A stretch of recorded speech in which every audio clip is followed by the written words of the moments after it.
Assalamu alaikum, урматтуу мекендештер, урматтуу мынакей калай калк. Жаш наристебиз бир төрөлгөнүнө 10 күн болуптур, калай калк. Аны төрөлгөндө аябай катуу бир диагноз коюптур. Срочно тез аранын ичинде Өзбекстан өлкөсүнө операция кылдырууга муктаж болуптур. Ушу Аман деген азыр ат коюлуптур. Аман эсен болсун чындыгында. Көрүп зейним келип атат чындыгында. Жаш балабыз байкуш азыр бир нерсени айта албайт. Колдору, муштары көгөрүп, баягындай жүрөктүн айтор тамырынын кан кете турган трубкалары алмашып, тромб болуп ушундай нерсе бир учур болуп атыптыр. Калай калк, келиңиздер урматтуу мекендештер. Ушу жаш наристенин кайдыгер карабаңыздарчы. 5-10 сомдон болсо да ушуну $7.000 деген экен. Ушу Өзбекстан өлкөсүндө 50ден ашык адамга ушундай операция жасалган дептир. Бул операция ошо Өзбекстанда кыла алат экен. Ал жактарда бүт ушуну искусственный дыханияларын баардык оборудованиялары бар экен.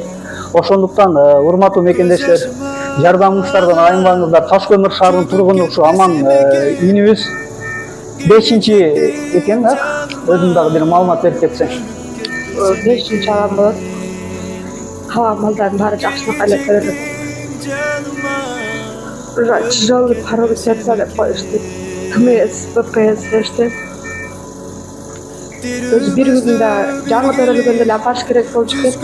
Бизде акча каражат жетишсиз болгондуктан ушундай кайрылууга туура келди. Кыска убакыттын ичинде андай чоң суммада акчаны биз таба алган жокпуз. Эртерээк канчалык эртерээк алып барсак ошончолук кымбат айыгат дешти. Бир айдан ашпаш керек экен.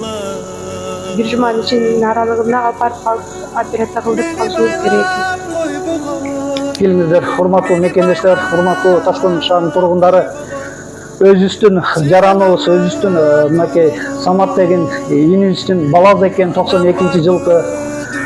Бул жаш балада эч бир күнөө жок. Алла таала багындай бир суноо берсе дагы баг 12 мүчөсү аман болсун. Кыргыз жаш күч коомдук бирикмесине канча деген инсандарга кол сунуп жардам кылып келесиздер. Жардамыңыздардан аянбаңыздар. Жаш наристенин келиңиздер. Ушу жашашып кетишине сиздер тилектеш болуңуздарчы, урматтуу мекендештер. Чындыгында зейним аябай мындай көкүрөгүм атышып турат. Ушул жаш наристенин азыркы колдорунун учунда көп багындай кан жакшы тарабай жаткандай айтор бала кыйналып турган учур экен да. Келиңиздер.